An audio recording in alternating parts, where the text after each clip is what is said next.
नमः सिद्धेभ्यः सर्वमंगलमांगल्यं सर्वकल्याणकारकं प्रधानं सर्वधर्माणां जैनं जयतु शासनो। पंच परमेष्टि भगवान की जय। आचार्य श्री गुरुवर कुंद कुंद महाराज की जय। आचार्य श्री गुरुवर विद्यासागर महाराज की जय। परम पूज्य निर्यापक श्रवण मुनि श्री सुधा सागर जी महाराज की जय। जय। परम पूज्य महासागर जी महाराज की जय। आचार्य संघ की जय। अपना प्रसंग चल रहा है। दुख क्या है, दुख क्यों है? अपनी जिंदगी में दुख, बहुत सारे दुख ऐसा ही है। रस्सी को हम सांप मानकर भयभीत हैं। कितने दुख ऐसे जिंदगी में। हम सामने वाले को मानते हैं कि हमारा बुरा कर देगा। वो कहता है कि मैंने नियम ले लिया, मैं किसी का बुरा नहीं करूंगा, लेकिन हमारी धारणा बन गई ये मेरा बुरा कर सकता है क्योंकि इससे मेरी बनती नहीं है। हमें ये पता ही नहीं कि वो नियम लेके बैठा है, मैं किसी का बुरा नहीं करूंगा। लेकिन अपन ने तो देख लिया कि ये मेरे दुश्मन है, विरोधी है, तो बुरा कर सकता है। और हम डरते रहते पूरी जिंदगी भर। 100 दुखों में से हमारे 10 दुख, 20 दुख, यहाँ तक 25% दुख हमारे भ्रम के हैं, हमारे साइकोलॉजिकल हैं, मनोवैज्ञानिक है। जो दुख है ही नहीं फिर भी हम दुखी हैं, दुखी। अब आपने जीवन में निकालो, क्योंकि मैं दुखों की दवाई देने बैठा हूं इसलिए 3-4 दिन से आपको जांच मशीन पर रखे हुए हो, क्योंकि दुख के निवारण की दवाई देना है तो पहले जांच तो कर लूं कि दुख है भी कि नहीं। तुमने कहा महाराज मेरे कमरे में सांप है, और मैंने यहाँ से उस सांप को हटाने के लिए मंत्र फेंका, वहाँ सांप था ही नहीं। ध्यान रखना, पर साधु का मंत्र है। यदि सांप नहीं था और सांप का मंत्र फेंक गया तो रस्सी भी सांप बनेगी, पर बेटा सांप जरूर होगा। इसलिए गुरु के सामने, डॉक्टर के सामने बीमारी व्यक्त करने के पहले देख लेना कि तुम बीमार हो कि नहीं। एक सरकारी अस्पतालों में एक लवण भास्कर चूर्ण मिलता था, लवण भास्कर चूर्ण होता था, तो लोग, वो थोड़ा अच्छा लगता है, बढ़िया। तो लोग वैसे महाराज जी डॉक्टर साहब मेरे पेट में गैस बनती है, वो पुड़िया चाहिए, गैस में कुछ नहीं बनती, वो जीरा मन जैसा छांटने में अच्छा लगता है। कई बच्चे च्यवनप्राश के कारण से जुकाम बना लेते, मुझे थोड़ा जुकाम है क्योंकि च्यवनप्राश खाने मिलेगा।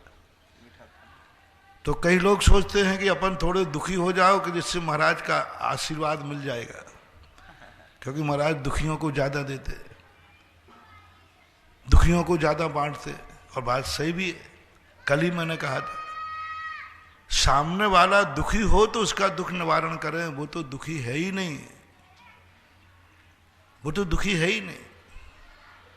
क्योंकि तुम उनसे दुखी है कि मेरा परिवार का बेटा मंदिर नहीं जाता, पति मंदिर नहीं जाता, तुम दुखी हो। उससे पूछा भाई तुम मंदिर नहीं जाते दुखी हो? तो बोले महाराज मुझे तो कोई दुख नहीं, अब मैं किसकी दवाई करूं? तो ऐसी स्थिति भी कई बार बन जाती है। तो वस्तुतः हमें यह देखना है कि पहले दवाई लेने के पहले देखो दुख है भी कि नहीं।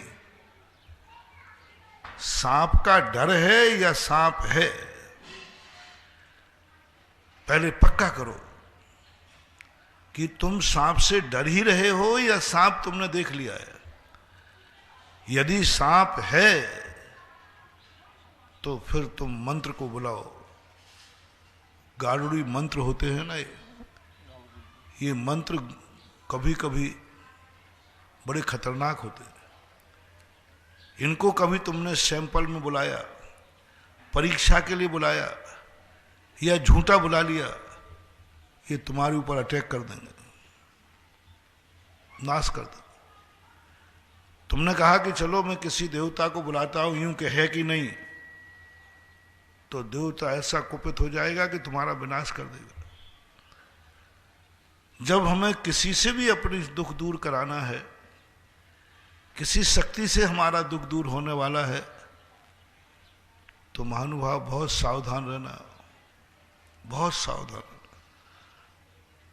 और जिससे भगवान से, गुरु से, माँ बाप से, मंत्र से, तंत्र से जब जब तुम्हें ये भाव आए कि ये जो मेरे ऊपर दुख है इसे कोई दूसरा दूर कर सकता है, ऐसा तुम्हारा निर्णय हो जाए, तो तुम सबसे पहले मेरा आज एक अच्छी तरह परीक्षा कर लेना कि वो दुख है भी कि नहीं है। बस वो सांप है कि नहीं, नहीं तो बहुत अनर्थ हो जाएगा, पूरे घर में फिर सांप ही सांप होंगे, क्योंकि तुमने रस्सी थी अच्छी तरह परीक्षण किया नहीं और चिल्ला उठे सांप सांप सांप, और तुम्हारी इस चिल्लाहट को देखकर किसी ने दया कर दी और गारुड़ी मंत्र को बुला लिया, और गरुण आकर के देखा तो वो तो देख लेगा, वो तो रस्सी निकली, अब वो कहेगा इसके हर कमरे में सांप होगा, लेकिन अब कितनी चिल्लाए मैं आऊंगा नहीं। परीक्षा के लिए कभी नहीं की जाती, पर की शक्तियां, अदृश्य शक्तियों की कभी परीक्षा नहीं की जाती, उनको तो उसी समय बुलाओ। देखो पहले सोचो, थोड़ा एक दिन और दुखी हो जाओ, सुबह उठकर के जल्दी मत दौड़ो, अच्छी तरह टार्च लेके देखो कि सांप है कि नहीं, सांप का निर्णय करो पहले। डरते रहते अब, भय का भूत, इनकी दवाई कभी नहीं करना जब तक निर्णय नहीं हो कि मुझे दुख है, वास्तविक दुख है। दूसरी बात, हम दुख से, जितना दुख है उतने ही दुखी हैं कि ज्यादा दुखी हैं, इसका इफेक्ट 2 दिन पहले बताया था। हम दुखी कम हैं और हमने दुख कम है और दुखी ज्यादा हो गए, तो डॉक्टर दवाई ज्यादा दे देगा तो मर जाओगे, क्योंकि वो तुम्हारी तड़पाहट देख करके उसने कहा इसको थोड़ा हाई डोज दो, दुखी ज्यादा है और दुख उतना था ही नहीं, चले जाओगे, नुकसान हो जाएगा। और तुम्हारी आदत पड़ी हुई है, 90% मैंने कल डिसेक्शन किया था परसों, कि जितना दुख तुम्हें है नहीं उससे कई गुने तुम दुखी होते हो। एक चॉकलेट के लिए बच्चा आंसू बहा रहा है, बताओ भैया, चॉकलेट नहीं मिलने पर उसे दुख क्या है? भूख है कि बीमार है, क्या है? इतना रो रहा है। चॉकलेट कोई आवश्यक वस्तु नहीं है, चॉकलेट नहीं मिलने पर शरीर में कोई दर्द नहीं है, कोई भी तकलीफ नहीं उसके बिना है, कोई क्षति भी नहीं, लेकिन रोता कितना है, टन्ना के रोता है, चिल्ला के रोता है, आंसू बहाता है। अब मैं आपसे पूछता, बहुत अच्छा उदाहरण आया है, चॉकलेट नहीं मिलने पर बच्चा टन्ना के रो रहा है, आंसू भी आ रहे हैं, सही बताओ जितना वो रो रहा है क्या उतना दुख उसको है? बिस्किट के लिए नहीं रो रहा, बिस्किट तो चलो भूख लग रही है, बिस्किट से क्या होता है? भूख मिटती है। चॉकलेट से कौन सी भूख मिटती है? अब वो चॉकलेट के लिए इतना रो रहा है कि बहुत हद से ज्यादा। भूख से नहीं रो रहा, चॉकलेट चाहिए उसको। अब वो चॉकलेट के लिए, अब बताओ कैसे करूं? वो जितना दुखी हो रहा है उतना उसके ऊपर दुख जीरो ही नहीं है। ये बच्चे का उदाहरण अपनी जिंदगी में लगाओ। कहीं हम चॉकलेट के कारण तो दुखी नहीं है, कहीं हम चॉकलेट को तो नहीं रोए। आप अपनी जिंदगी को देखना महानुभाव, जैसे वह बालक चॉकलेट के अभाव में कोई दुखी नहीं है, फिर भी दुखी होता है। 90% जिंदगी में तुम उन चीजों से दुखी हो जो जिंदगी के लिए जरूरी है ही नहीं। जो नहीं होने पर कोई दुख नहीं है, कोई परेशानी नहीं, कोई दिक्कत नहीं, उनके लिए तुम दुखी हो, उनके लिए तुम परेशान हो, उनके लिए तुम भगवान के पास आते हो, उनके लिए तुम मंदिर आते हो, उनके लिए तुम सामरिया सेठ के यहां आते हो। उनके ये लिए तुम सारी दुनिया में घूमते हो, क्यों? चॉकलेट चाहिए। नीति कहती है बहुत खतरा मोल ले रहे हो आप, बहुत खतरा मोल ले रहे हो आप। उन चीजों के लिए ना दुख का प्रकट कर रहे हो जो दुख तुम्हारी जिंदगी में है ही नहीं। देखो ऐसी चीजें यदि कोई तुम्हें, मैं कहूं कि आज मैं दुखी को ही आशीर्वाद दूंगा, स्पेशल पीछे लगाऊंगा, और आज जिसके आशीर्वाद मिलेगा उसका दुख सही में दूर हो जाएगा। और ये माइक से मैं घोषणा करूं, इतने बजे मैं दुख निवारण आशीर्वाद दूंगा। कितने लोग, नकली लोग लाइन में लगेंगे, दुख है ही नहीं, चलो मिल रहा है, दुख निवारण मिल रहा है। अरे भाई दुख है कि नहीं? अरे नहीं है तो करो ना, आशीर्वाद तो मिलेगा कम से कम, आशीर्वाद तो मिलेगा कम से कम, मत लेना आशीर्वाद। यदि तुम दुखी नहीं हो तो दुख निवारण आशीर्वाद मत लेना, नमोस्तु का ले लेना। महाराज से, महाराज पूछे क्यों तुम्हें दुख है? नहीं साहब मुझे कोई दुख नहीं, मैं तो नमोस्तु करने आया हूं। नमोस्तु का आशीर्वाद, दुख नहीं है। और दुख निवारण आशीर्वाद लेना इतना ही खतरनाक है जितना कि बीमार नहीं होने पर दवाई खा लेना। बीमार नहीं है फिर भी मिल रही थी दवाई, खा लो, बहुत खतरनाक। तो बहुत बार लोग कैसे करते हैं, नकली बीमार बन जाते हैं, नकली परेशान बन जाते हैं, नकली दुखी बन जाते हैं और कहते हैं हमारा दुख दूर कर दो, और बाद में फिर परेशान होते हैं। अच्छे अच्छा तो क्या, आशीर्वाद के पहले मैं दुखी, तो दुख था ही नहीं, अब तो दुखी हो गया। तो तुमने कहीं नकली आशीर्वाद तो नहीं लिया? लिया था साहब, तो अब तो दुखी हो नहीं है। तुमने रस्सी का आशीर्वाद लिया था, अब तो सही में सांप निकलेगा, क्योंकि तुमने रस्सी का, सांप का निरीक्षण किया नहीं, देखा नहीं, और सांप को भगाने वाला मंत्र बुला लिया। अब वो मंत्र इतने सांप छोड़ के जाएगा कि एक के बाद एक निकलेंगे। इसलिए मैं तुम्हें दुख निवारण के रास्ते दवाई बताने के पहले थोड़ा कह रहा हूं कि बेदुख मत पालना, जो है ही नहीं, ईमानदारी से बोलना, और जितने दुख हैं उतने ही दुखी रहना। कल का प्रवचन था, तुम स्वयं दुखी हो अपने दुखों से या दूसरों के कारण दुखी हो, पहला निर्णय। तुम अपने में, तुम स्वयं दुखी हो या अपनों से दुखी हो। तो कल निर्णय हुआ था कि महाराज हम लोग स्वयं से कम दुखी हैं, अपनों से ज्यादा दुखी हैं। बच्चा पढ़ नहीं रहा, मैं दुखी हूं, मां बच्चे से दुखी है, पत्नी दुखी है पति से क्योंकि वो शराब पीता है, वो बीमार है, वो स्वयं स्वस्थ है लेकिन रो रही है। बोले क्यों? पति बीमार है, घर में सब बीमार है, मैं स्वस्थ हूं, उसको रोटी नहीं खाई जा रही, नींद नहीं आ रही। बोले क्यों नहीं आ रही? तुम्हें कौन सी तकलीफ है? मुझे कोई तकलीफ नहीं है, बेटा को तकलीफ है। तकलीफ बेटा को, नींद मां को नहीं आती। तकलीफ पिताजी को है, बेटा को नींद नहीं आती। घर में एक व्यक्ति को तकलीफ हो जाती है, पूरे घर की नींद हराम हो जाती है, पूरे घर के भोजन मुश्किल हो जाता है, पूरे घर के आंख में आंसू आ जाता है। ये संसार की एक ऐसी विडंबना है। स्वयं के दुखी हो जाए, स्वयं के कष्टों से दुखी हो जाए, उसका इलाज ज्यादा नहीं, कुछ नहीं करना महानुभाव। मैंने कल भी संकेत दिया था, यदि तुम अपने आप में स्वयं दुखी हो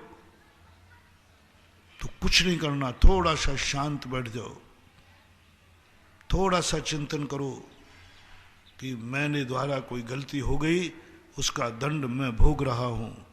थोड़ी सी समता धारण कर लो, बिना दवाई के स्वतः ही कर्म शांत हो जाता है। जिस कर्मों में तुम्हें लगे ये दुख मैं स्वयं की भूल का है, मैंने स्वयं गलती की है, मेरा स्वयं का अपराध है, इसमें किसी का कोई दोष नहीं है। ऐसा निमित्त से यदि तुम्हें कष्ट आया हो, मैंने ही बुरा परिणाम किया था, कुछ नहीं, तस्मिच्छामि दुक्कड़म, आलोचना। कभी अपना स्वयं परिणाम बिगड़ जाता है तो हमारे शास्त्रों में प्रतिगुण कहा, आलोचना कर लो। मानव भूल का पुतला है, गलती हो जाती है, गलती हो जाती है, चूक हो जाती है, कभी मन मचल जाता है, कभी आंख गलत देख लेती है, कभी कान बुरा सुन लेते हैं, कभी मुंह से बुरा निकल जाता है, कभी गलत रास्ते पे चल जाता हूं, कभी हाथों से गलत हो जाता है। किसी ने नहीं किया, मैं स्वयं हूं। अगृहीत मिथ्यात्, एक अगृहीत कर्म होता है और एक गृहीत कर्म होता है। एक अगृहीत दुख होता है, एक गृहीत दुख होता है। एक अगृहीत सुख होता है, एक गृहीत सुख होता है। अगृहीत भूल मेरी खुद की भूल है, स्वयं नैसर्गिक, मेरा खुद का प्रमाद है। उसके लिए कुछ नहीं करना, ना कोई दान, ना कोई पुण्य, ना कोई पूजा, भगवान को याद नहीं करना, नमोकार मंत्र नहीं पढ़ना, कुछ नहीं करना। मात्र थोड़ी सी देर के लिए उस कष्ट के प्रति क्षमता भाव धारण करना है। क्षमता भाव, एकदम शांत। चिंतन करो, जो कर्म पूरब किए हैं खोटे, सहे क्यों नहीं जीरा, अति क्रोध अग्नि बुझाए प्राणी, शाम में जल्ले सीरा। कितनी बड़ी बात ध्यानंतराज जी ने कही। कुछ नहीं करना। उन्होंने ये नहीं कहा कि तुमने खोटा कर्म किया है, पूजा कर लो। पूजा में लिख रहे हैं और पूजा करने की बात नहीं करे कि मैंने खोटा कर्म किया है, हे भगवान ये खोटा कर्म आपके प्रभाव से खत्म होना चाहिए। मैंने खोटा कर्म किया है, आपकी पूजा से ठीक होना चाहिए। मैंने खोटा कर्म किया है, आपकी भक्ति से ठीक होना चाहिए। नहीं लिखा उन्होंने। पूजा में बहुत बड़ी बात कह दी, यह है विवेकपूर्ण पूजा। उन्होंने कहा कि तुम पूजा में कम से कम कौन सा दुख मिटोगे। ऐसा यदि दुख तुम्हें है तो तुम्हें कुछ नहीं करना, शाम में जल्ले लीरा, क्रोध अग्नि को शांत करो, शांत करो। उत्तेजित मत हो, किसी पर अपनी गलती को दूसरे पर मत थोपो। तुम्हें पकड़ में आ गई है, ये गलती मैंने की है, ये गलती मेरे द्वारा हुई है, मेरी भूल है। बस अब तुम क्रोध नहीं करना, किसी पर झुंझलाहट नहीं करना। जैसे कल प्रश्न आया था ना कि माँ जो को जब कष्ट होता है तो वो अपनी गुस्सा बेटे पर उतारती है। तुम कभी अपने आप से दुखी होकर दूसरे पर झुंझलाहट मत करना। बहुत सावधान रहना, बहुत बड़ी दवाई दे रहा हूं तुम। जब जब तुम्हारे मन में ये भाव आए, ये कष्ट, ये भूल मेरी गलती से हुई है, मैंने ही आज गलत खा लिया इसलिए पेट में दर्द हो गया, मेरी भूल है। किसी ने खिलाया नहीं है, मैंने ही खाया है, मैंने कहा। किसी ने मुझे कहा नहीं था, मैं ही गया था किस गलत रास्ते पर, किसी ने नहीं कहा था, मैंने ही ऐसा कर लिया। किसी ने नहीं कहा था, मैंने ही गाली दे डाली, मैंने ही अपना परिणाम बिगाड़ लिया। तो पहले दुखों को छांटो। तुमने खुद अपने आप में जिंदगी में तुम्हारी भूल से तुम कितने दुखी हो, उसके लिए कुछ नहीं करना। डॉक्टर के पास भी नहीं, कुछ नहीं जाना, बस शाम में जल्ले शीरा, थोड़ी देर के लिए शांत बैठ जाओ, ले लो 1 घंटे का मौन। एक जंगल में पेड़ के नीचे जाके बैठ जाओ, शांत चित्त होकर बैठ जाओ और चिंतन करो, मैं अपनी गलती किस पे थोपूं, किस पे थोपूं। गलती तो मेरी खुद की है, उसको सहन करो। अपनी गलती को स्वयं महसूस होते ही बिल्कुल एकदम साइलेंट हो जाओ, मौन ले लो, सुनना बंद कर दो, एकांत में जाकर 1 घंटे बैठ जाओ। आप इसका चमत्कार देखना, चमत्कार देखना। बस यही कहना, मेरी किसी से कोई शिकायत नहीं है, क्योंकि मैंने खुद किया है ये कर्म। इसके लिए ये मंदिर नहीं। हम साधु लोग क्यों इन सब मंदिर, क्यों इन सब क्रियाकांडों से दूर रहते हैं? हम लोगों के भी दुख उदय में आते, लेकिन हम लोग तो ना कोई जाप करते, ना कोई पूजा करते हैं, ना अभिषेक करते। पूज्यवर बट्टकेर महाराज ने कहा, तुम जिस बात से परेशान हो, दुखी हो, ये सब तुम्हारी खुद की उपज है कि कोई दूसरा दुखी कर रहा है। साधु इतना विशाल होता है, दूसरों के द्वारा दिए हुए दुख को कहता है नहीं मेरी गलती है। ज्ञानी व्यक्ति की पहचान, इसको सम्यक दर्शन हुआ, सम्यक ज्ञान हुआ, ये धर्मात्मा है। वो लाख उपाय करेगा, सामने वाले ने किया नहीं सब मेरी गलती, इसने तो कुछ किया ही नहीं। सीता का जीव रावण से क्षमा मांग रहा, रावण तेरी गलती नहीं, गलती मेरी है, मैं इतनी सुंदर क्यों थी जिससे तेरी नीयत बिगड़ गई। बताओ कैसे हैं ज्ञानी आत्माएं, कैसी है सती, अपन सब बताओ। सीता अपहरण में रावण की गलती थी या अपनी जनक नंदिनी सीता की गलती थी? सब लोग बोलो। रावण की हैं? रावण, अपन सब एक है ना। रावण की गलती थी, रावण पापी था 100%, सारे वोटो है। सीता मैया से पूछा, बोले मैया रावण की गलती है ना? नहीं नहीं नहीं, रावण की गलती नहीं है, गलती मेरी है कि मैं इतनी सुंदर क्यों थी कि रावण की नीयत बिगड़ गई। गजब!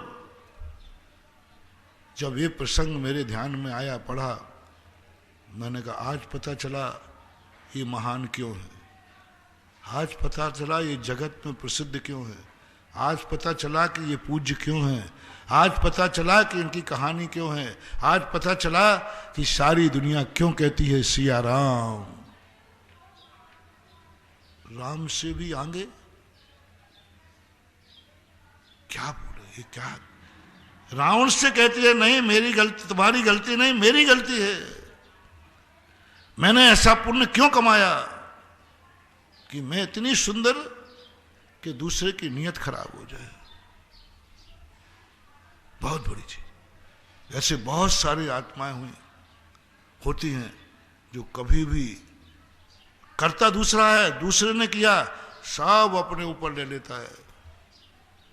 और अज्ञानी अपनी करनी आप करे, सिर औरन के धरता है, स्वयं करेगा और दूसरे के ऊपर थोप देगा। और ज्ञानी, अज्ञानी और ज्ञानी का लक्षण, अज्ञानी जब जब तुम्हें अपने किए हुए कृत्य दूसरे पर थोपो अज्ञानी हो, और जब जब दूसरे के किए हुए कृत्य भी अपने ऊपर ले लो तो वो कहलाता है ज्ञानी। वो एक दिन सुनाया था ना मैंने कहीं बिजोलिया में, घर में 4-5 प्राणी थे, पिता और बेटा बाजार गए, मेले में गए, एक कांच की बरनी लेके आए, अच्छी बरनी लेके आए और घर में रख दी। उसी दिन बहू ने वो बरनी उठाई कांच की और हाथ से छूट गई, फूट गई। बेटा और पिता को पता चला कि ये तो वही बरनी है जो फूट गई, उसी की आवाज है। अब बेटा आपे से बाहर, उसकी पत्नी से टूटा था, आज मैं उसके हाथ तोड़ दूंगा, मैं बरनी लेकर आया, उसने बरनी फोड़ दी। ससुर को भी गुस्सा आया, बेटा ने कहते हाँ उसको अच्छे जम के मारो, और दोनों गुस्से में आए। अंधी है, बरनी फोड़ दी, बहुत गुस्से में आए, बहुत गुस्से में। इतना गुस्सा था कि उस दिन कोई खैरियत नहीं थी। इतने में सासू मां बैठी थी, उसने सोचा कि आज बहू से बरनी फूट गई और नई बरनी फूटी है, और ये मेरा छोकरा और पति पिता इसका बड़े शौक से बरनी लाए थे, और उन्होंने कहा था देखो फूटना नहीं चाहिए, और वो फूट गई। आज इस बहू की खैरियत नहीं है, आज इसको कितनी गालियां मिलेंगी और कितनी पिटाई होगी इसकी। वो अपने बेटे के गुस्से को जानती थी, और जिस बेटे को पिता की सह और हो, करेला और नीम चढ़ा, पिता की सह और हो, सासू एकदम उठी और जहां बरनी गिरी थी वहां पहुंच गई और खड़ी हो गई। फिर दोनों गुस्से में आ रहे थे। बेटे ऐ छोकरा क्यों चिल्ला रहा है? बोले इसने बरनी फोड़ी। उसने नहीं फोड़ी, बरनी मेरे हाथ से गिरी है, बरनी मेरे हाथ से गिरी है। सन्नाटा छा गया, क्रोध का कोलाहल था, चारों तरफ कोलाहल था, सारा सिर घर पे उठ गया था, सारा सिर गालियों से गूंज रहा था घर। खून खराबे की स्थिति आ गई, सिर फूट सकता था, कुछ भी हो सकता। गुस्से में कोई व्यक्ति कुछ देखता नहीं। मां ने कहा ऐ छोकरे मेरे से गिर गई, क्या करूं, बूढ़ी हूं, छूट गई हाथ से तो क्या करूं? बेटा शांत, अब मां से क्या कहे, पत्नी होती तो निपटा देता। गुस्से में आई था, पीटने आई था, डंडा लेके आई था। हर व्यक्ति हमेशा अपनी गुस्सा कमजोर पर निकालता है। कमजोर से गलती हो जाए कि व्यक्ति कुत्ता भी शेर हो जाए। अब मां ने कह दिया, अब मां को थोड़ी हाथ उठाएगा बेटा। मम्मी आपने ठीक नहीं किया है, सावधानी रखना चाहिए। तो क्या करूं, मेरे हाथ कांप गए, मैं करूं क्या? अब आवाज कैसी हो गई? मम्मी ठीक नहीं है। और जो पिता आए थे, इसके पति थे, क्यों चिल्ला रहे हो, क्या चिल्ला रहे हो, बोलो क्यों चिल्ला रहे हो? मेरे हाथ से फूटी है। वो तो धीरे थे, वो तो चलो रे। दोनों चले गए। बहू कहने लगी मैंने सुना है कि जगदम्बा होती है। माँ जी ये क्या किया तूने? मुझे समझ में नहीं आया, बरनी तो मेरे हाथ से फूटी। बोले बेटा तेरे में और मेरे में क्या अंतर है? मेरे से भी तो फूट सकती थी। पॉजिटिव सोच सोचना, पॉजिटिव सोच सोचना। अपनी बहू पर इतना विश्वास हो कि मेरी बहू मेरी पत्नी चलाकर तो नहीं फोड़ेगी ना। बरनी फूटी है तो देखो, दुश्मन से फूटी है, मूर्ख से फूटी है या ज्ञानी से फूटी है। दुश्मन से फूटी हो तो गुस्सा करो। बोलो, आपसे पूछता हूं, आपने कोई नई बरनी लाकर दी तो आपकी पत्नी उसको चला करके फोड़ेगी क्या? ये विश्वास है? बोलो ना। चलाकर फोड़ देगी वो, तुम लाए हो मैं फोड़ूंगी, ये विश्वास कभी नहीं करना। पत्नी है, इतना विश्वास करो कि मेरी पत्नी चलाकर तो नहीं फोड़ेगी, धोखे से फोड़ेगी। कोई मूर्ख पागल नहीं फोड़ी है जो चलाकर फोड़ देवे। मेरी पत्नी कोई पागल नहीं है, मूर्ख नहीं है, कुत्ता बिल्ली नहीं है, पशु नहीं है। मैं अपनी पत्नी पर विश्वास करता हूं कि वो चला करके तो नहीं फोड़ेगी, धोखे से फूट देती है। धोखे से तो मेरे से भी फूट सकती थी, रास्ते में भी फूट सकती थी। क्रोध करने की जरूरत नहीं। माँ ने ये सोचा मेरे से हाथ से भी तो गिर सकती थी बेटा, तेरे हाथ से गिरी या मेरे हाथ से गिरी, क्या फर्क पड़ता है? और मेरे बीच के आने से आज कितना अनर्थ बच गया। आज तेरी क्या हालत होती। हो सकता गुस्से में जोर से मार देता, सिर फूट जाता, अस्पतालों में चक्कर लगा रहे होते, लाखों रुपया बर्बाद कराते, क्योंकि गुस्से में थे दोनों। और गुस्से में कहीं मार देते, सिर में चोट लग जाती, बेहोश हो जाती। बरनी तो तुम्हारी 100 रुपए की थी और अस्पताल का इलाज हो सकता है नहीं। गुस्सा तो गुस्सा ही होता है। 1000 रुपया लग जाते 100 रुपए की बरनी पर। और मैंने अपने सिर पे ले लिया बेटा, देखा वे दोनों भी शांत हो गए, तेरा सिर भी बच गया। बरनी तो तेरा सिर फूटता था तब भी फूट गई और सिर बच गया तब भी फूट गई, वो तो जुड़ने वाली नहीं है। बोलो सासू ने अच्छा किया या बुरा किया है? तो भावना भाव संसार की हर सासू ऐसी हो जाए। सोचो कभी ऐसा हो तो है? हर सासू संसार की ऐसी हो जाए तो सोचो कभी ऐसा हो तो क्या हो। लोग बहुएं दुनिया की माताओं को पूजना बंद करके सासुओं को ही जगदम्बा मान लेंगे कि मेरी सासू ही जगत माता है। मां बनना सीखो। उसने पैर पड़ लिए, मां मेरी जन्म देने वाली मां आज पीछे हो गई। जिस माँ ने जन्म दिया, हर नारी, हर बहू सासू से ज्यादा श्रेष्ठ मां को मानती है। यह सासू का सबसे बड़ा दुर्भाग्य है। जिस घर में सास बहू की दो मां होती है, एक जन्म देने वाली मां पीहर में होती है और एक ससुराल में होती है, अपने पति की मां को भी वो मां कहती है। ये दो माताएं होती हैं। एक स्त्री के जीवन में दो माताएं आती हैं। मैं एक बहुत बड़ा निर्णय दे रहा हूं, थर्मामीटर दे रहा हूं। यदि तुम्हारी बहू में सासू से अच्छा उसे अपनी मां की याद आती है, मेरी मां कितनी अच्छी थी, मेरी मां बहुत अच्छी थी, यदि आपसे अच्छी यदि उसको जन्म देने वाली मां है, जाओ, तुम्हारी जिंदगी बहुत खतरनाक है। बहू का अभिशाप ऐसा लग रहा है कि तुम्हारी जिंदगी में बहुत दुख उठाओगे। और यदि कोई बहू ये कह दे वो जन्म देने वाली मां तो कुछ भी नहीं थी, ये तो साक्षात जगदम्बा है।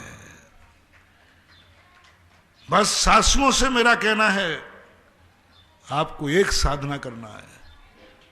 तुम मंदिर आओ तो अच्छी बात, पूजा पाठ करो तो अच्छी बात, धर्म ध्यान करो तो अच्छी बात, व्रत कथा व्रत करो, उपवास करो तो अच्छी बात, दान पूजा करो तो अच्छी बात, नहीं करो तो कोई बात नहीं। सासू के लिए एक मंत्र है, सासू के लिए होमवर्क दे रहा हूं। बस तुम ऐसा व्यवहार बहू से करो कि बस बहू के मन में यह भाव आ जाए कि जन्म देने वाली मां तो कुछ भी नहीं है, ये मां तो सारे, ऐसी मां मिली मुझे, मैं अब सारे संसार की माताओं की अपेक्षा सबसे पहले मैं अपनी सासू माता की पूजा करूंगी। और सहेलियों में जब बैठे और जब वो पीहर जाए और मां का नेचर होता है, अपनी बिटिया जब ससुराल से लौटती है तब एक ही बात पूछती है, बेटा कैसा है ससुराल, कैसा लगा, कोई परेशान तो नहीं? और बहू कह दे, मां तू छूटी है, तू जरूर छूट गई, लेकिन मुझे साक्षात जगदम्बा माता मिल गई, इतनी बड़ी मां मिली। मां तू तो कुछ भी नहीं है, मेरी सासू, मां तेरे में कुछ भी नहीं है, कुछ भी नहीं। तूने क्या मुझे लाड़ दिया, क्या प्यार किया, तेरे में क्या गुण, जो मेरी सासू में गुण है। यदि बहू ने अपने जन्म देने मां के सामने अपनी सासू की प्रशंसा कर ली तो जाओ, ये सासू एक दिन तीर्थंकर की माता बन सकती है और एक महान माता बन सकती है। और ये कह दी, महाराज जी मां डायन मिली है, कहां पटक दिया तुमने मुझे।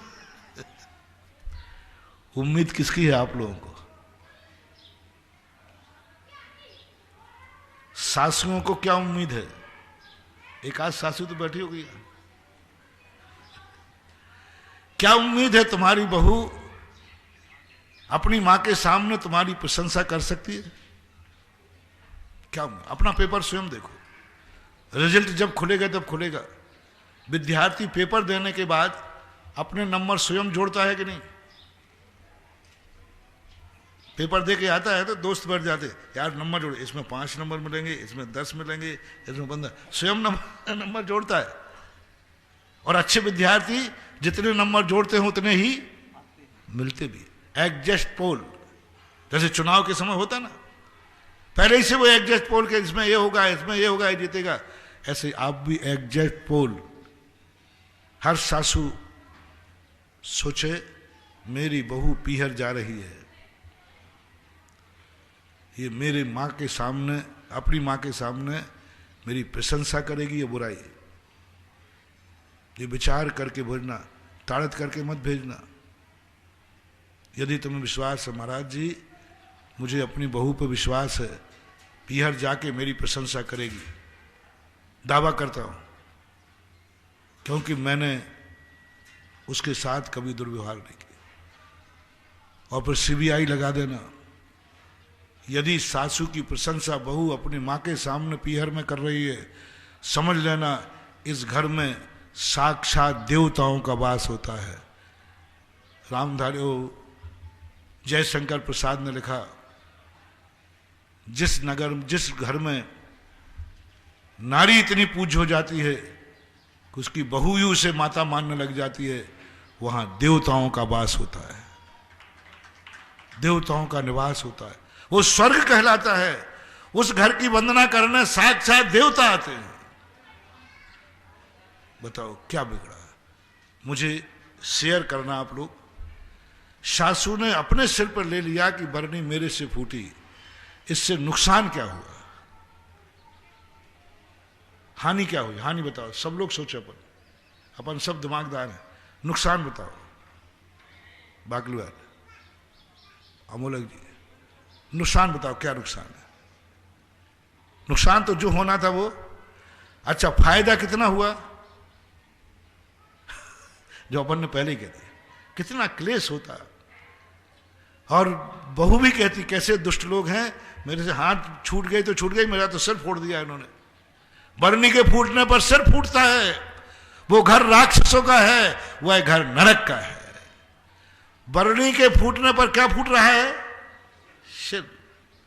बरनी के फूटने पर सिर फूट रहा है। यही है पापियों का घर, यही है राक्षसों का घर, यही है दानवों का घर, और यही है नरक, जहां बरनी के फूटने पर सिर फूट जाते हैं, और जहां बरनी के फूटने पर सिर बचा लिए जाते हैं, यह है महान आत्मा। तो ऐसी उपादान शक्ति ज्ञानी में, बिरलों में होती है। तो साधु से जब पूछते हैं, तुम किससे दुखी हो, तुम्हें दुख है कि नहीं, कौन दुख दे रहा है? साधु कहता, कोई नहीं। उपादान प्रधानी, कर्ता कर्म अधिकार, समय सार, सब कुछ एक साथ लाकर एक ही शब्द कहेगा। जितना बड़ा साधु होगा, कितने भी कष्टों में हो, वो कभी ये नहीं कह सकता ये मुझे कष्ट दे रहा है, इसके कारण से मैं परेशान हूं, बहुत परेशान हूं मैं इससे। जब जब साधु में ये परेशान आएगा, भाव आएगा, तब तक साधु का ग्राफ गिरेगा। Downfall, downfall. अपने आप की परीक्षा स्वयं कर ले। हर साधु, हर ज्ञानी, हर सज्जन, हर बड़ा, हर बुजुर्ग, हर सासू, हर पिता, क्या तुम्हारे मन में जिस बात से तुम्हारा दुख है, उस दुख को अपने ऊपर ओढ़ने को तैयार हो?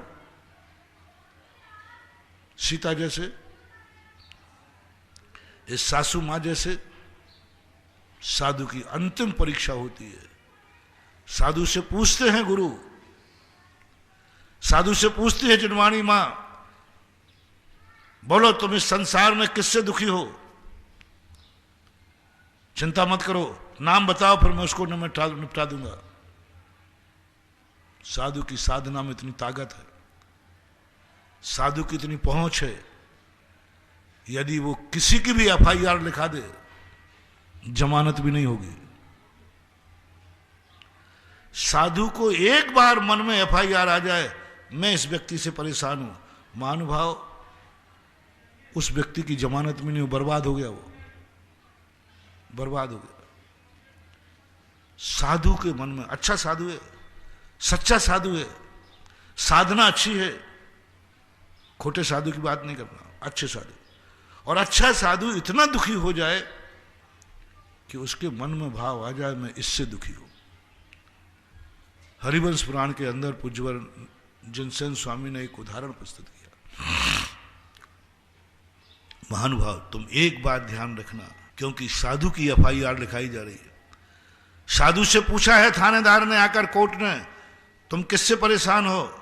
और साधु ने यदि तुम्हारा नाम ले लिया, महानुभाव, कोई जमानत नहीं होगी, सड़ोगे, जेल में फांसी पे जाओगे। एक दीपायन मुनि की कथा आती। दीपायन मुनि के मन में भाव मात्र आया, ध्यान में बैठे थे, कुछ राजकुमारों ने शराब पी ली, वो पत्थर मार रहे थे। साधु ने चिंतन किया कि सब मेरे कर्मों का उदय है, लेकिन अति की हद होती है। बस साधु को इतना भाव आया, ये मुझे दुख दे रहे हैं, ये मुझे पत्थर मार रहे हैं, इनके कारण से मेरा सिर फूट रहा है, इसके कारण से मैं परेशान हूं। जब साधु पर निमित्त बुद्धि आ जाए कि इसके कारण से मैं परेशान हूं, बस ये कहना ही था, ये कहना ही था, और बाएं हाथ से पुतला निकला, 12 योजन की पूरी नगर को जला के भस्म कर दिया। कोई नहीं बचा पाए। उस समय कृष्ण जी बलराम दोनों थे, दोनों ने क्षमा मांगी, बचाने का प्रयास किया कि हमारे राजकुमारों से गलती हुई, मैं क्षमा मांगता हूं। ब्रह्मांड से घोषणा हुई, श्री कृष्ण बलराम, ये साधु की FIR है, ये साधु का क्रोध है, साधु निमित्त के कारण से दुखी हुआ, ये उनकी दृष्टि में आ गया है, कोई नहीं बचा सकोगे, किसी को नहीं बचा पाओगे, तुम 2 बचोगे। जैन दर्शन के अनुसार कृष्ण जी बलराम बचे। कृष्ण जी जैसे की जमानत नहीं लगी, द्वारकाधीश इतने शक्तिशाली जमानत देने पहुंच गया, मैं जमानत देता हूं, अब ऐसी गलती कभी होगी नहीं, जमानत खारिज हो गई। बलराम जैसे जमानत खारिज हो गई, कुछ नहीं, राख होगा सबका, क्योंकि साधु में निमित्त बुद्धि जाग गई। ठीक है, साधु का भी विनाश हुआ होगा, लेकिन तुम्हारा विनाश जरूर होगा। इसलिए जो साधु के जब भी कोई दुख हो जाए तो साधु को जिनवानी एक ही बात कहती है, तुम किसी दूसरे पर दोष मत देना।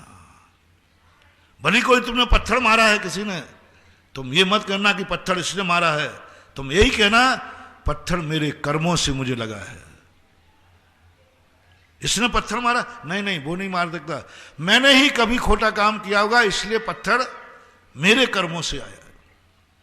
साधु ये चिंतन। और शुभ में भी ये देख लेना, ये तो मैंने अशुभ में कहा, साधु को सुख मिलता है और साधु की उस समय दृष्टि चली जाए, आज मेरा दुख जो था इसके कारण से दूर हुआ है, मैं इसके कारण सुखी हूं। महानुभाव पौवारा है। साधु का सबसे बड़ा वरदान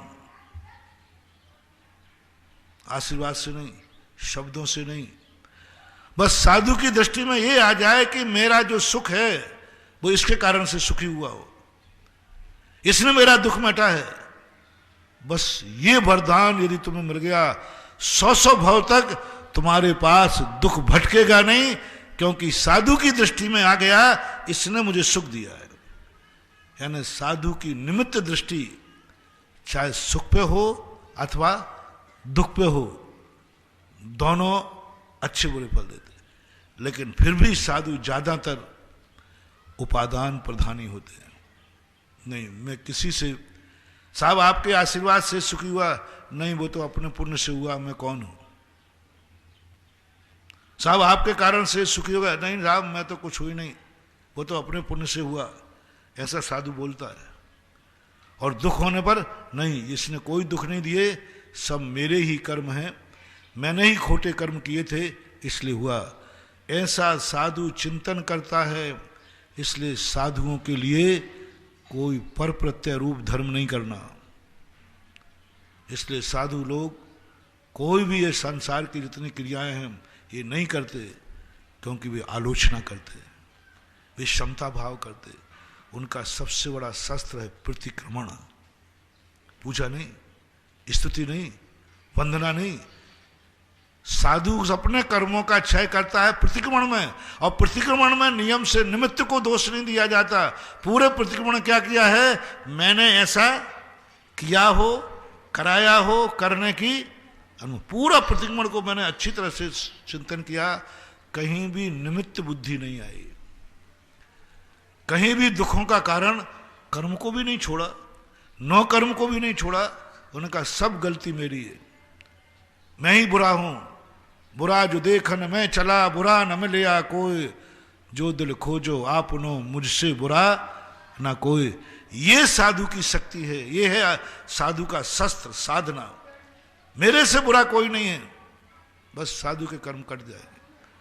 थोड़े बहुत बचते हैं, प्रायश्चित ले लेता है। प्रतिक्रमण और प्रायश्चित, ये दो से ही हमारे शस्त्र हैं। मंदिर नहीं हमारा शस्त्र है, पूजा नहीं हमारा शस्त्र है, स्तुति नहीं हमारा शस्त्र है, वंदना हमारा शस्त्र नहीं है, और कोई नहीं। ये दो शस्त्र से साधु अपने कर्मों को काट लेता है, बुरे दिन को अच्छे दिन में बदल देता है। प्रतिक्रमण और प्रायश्चित, ये दो बहुत बड़ी शक्ति। इसलिए साधु से कहा गया तुम प्रतिक्रमण में चूक मत करना, तुम्हारी बहुत बड़ी शक्ति है। प्रतिक्रमण के अंदर सिद्धियां होती हैं। प्रतिक्रमण करते समय हमारा इतने पाप, 24 घंटे में सबसे ज्यादा यदि पाप कटता है साधु का तो प्रतिक्रमण करते समय, क्योंकि उस समय उसकी दृष्टि उपादान दृष्टि रहती है, उपादान दृष्टि रहती है, पूरी एक एक लाइन में उपादान दृष्टि। मैंने ऐसा किया, मैं हूं पापी, मैं हूं दुष्ट, मैं हूं मायावी, मैं हूं रागी, सब पूरे अंत तक, पूरे प्रतिक्रमण भक्ति के अंत तक उपादान दृष्टि। और जब जब जीव की उपादान दृष्टि जाती है तब तक आत्मा के अनंत रक्षी के शक्ति के स्रोत खुलते हैं। इसलिए साधु यदि प्रतिक्रमण होश पूर्वक करे, सावधानी पूर्वक करे, अर्थ प्रत्यारूप करे, तो साधु को तो बिना तपस्या के ही सिद्धियां हो जाएंगी, बिना तपस्या। और ईमानदारी से प्रायश्चित करे। और यदि बड़ा है जो प्रतिक्रमण से नहीं कट पाता है, कभी बड़े अपराध भी हो जाते, प्रायश्चित कर लेना चाहिए, प्रायश्चित से दूर हो जाते। और प्रायश्चित के बाद फिर कोई शस्त्र नहीं, फिर तो या तो कर्म भोगेगा और या फिर कर्म नष्ट हो जाएगा। इसलिए उपादान दृष्टि में सबसे बड़ी ताकत होती है। यदि कर सको महानुभाव, यदि तुम्हारी जिंदगी में ये हो सके कि मेरे जीवन में जितने कष्ट हैं वो सब मेरे ओरिजिनल हैं, बनावटी दुखी होना मत, बच्चे जैसा पहले कह दिया।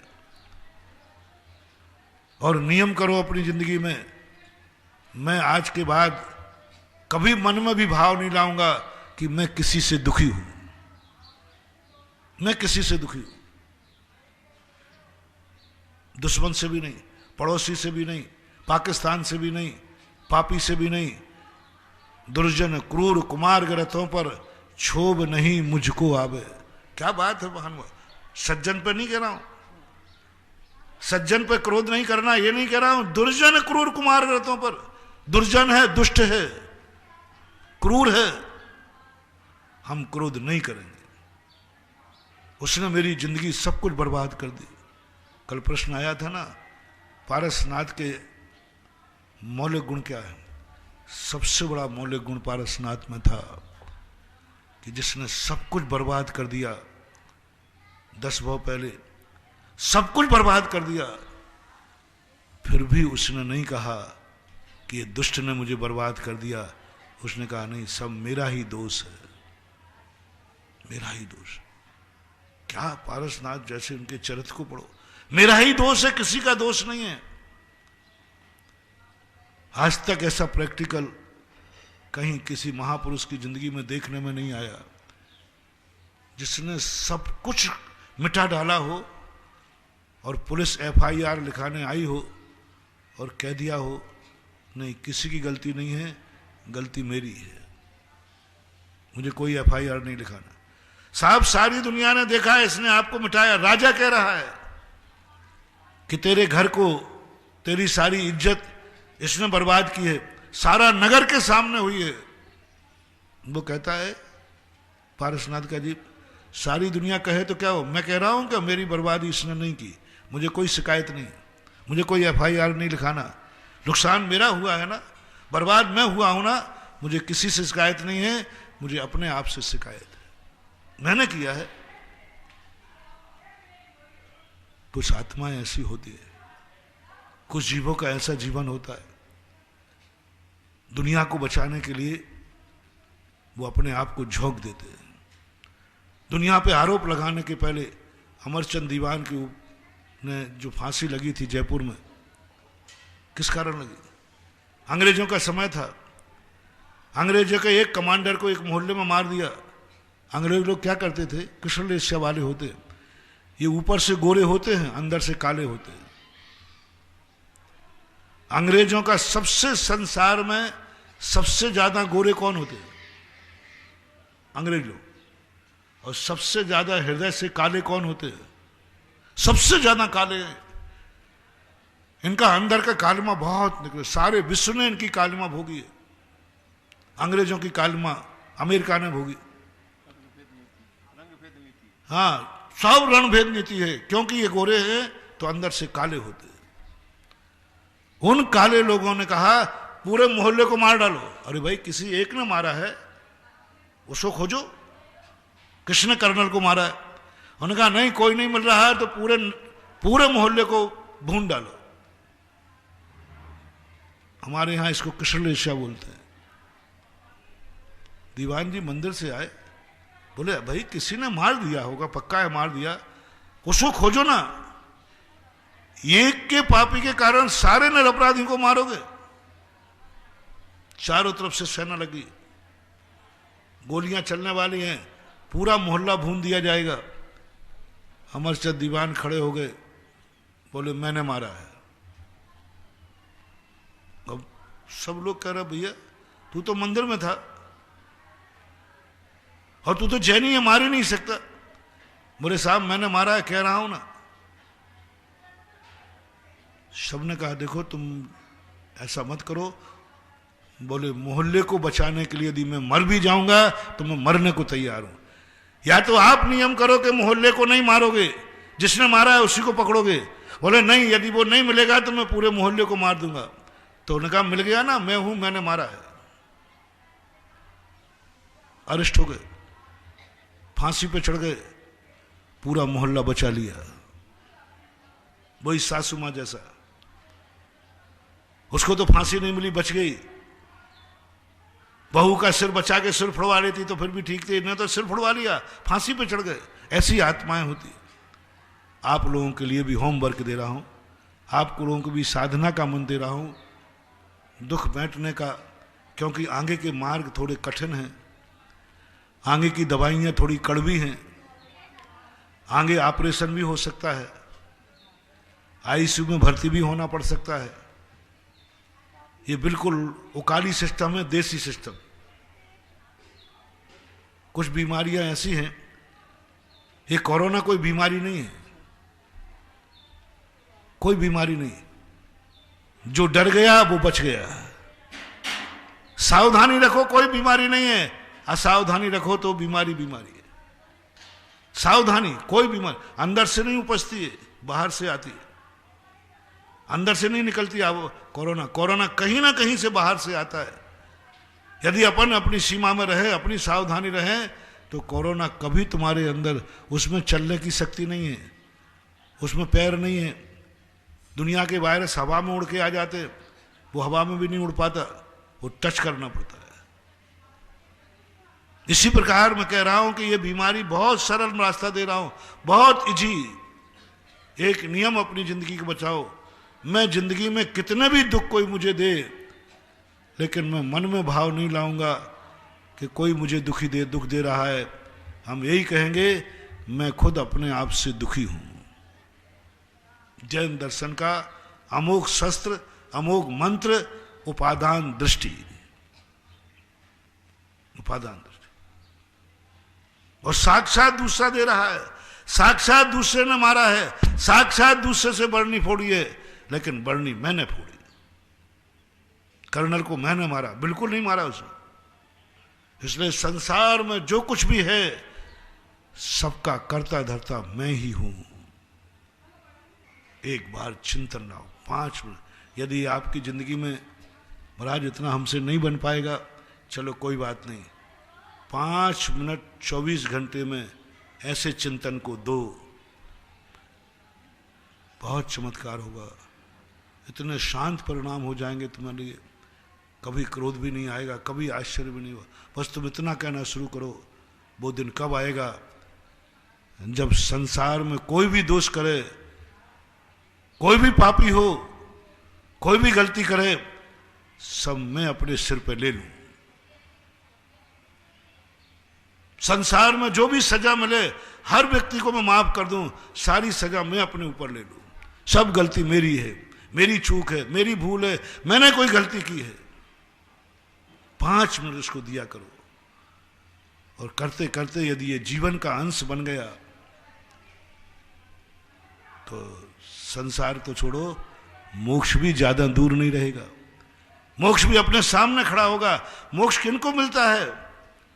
निमित्त दृष्टि वाले को नहीं, उपादान दृष्टि वाले को।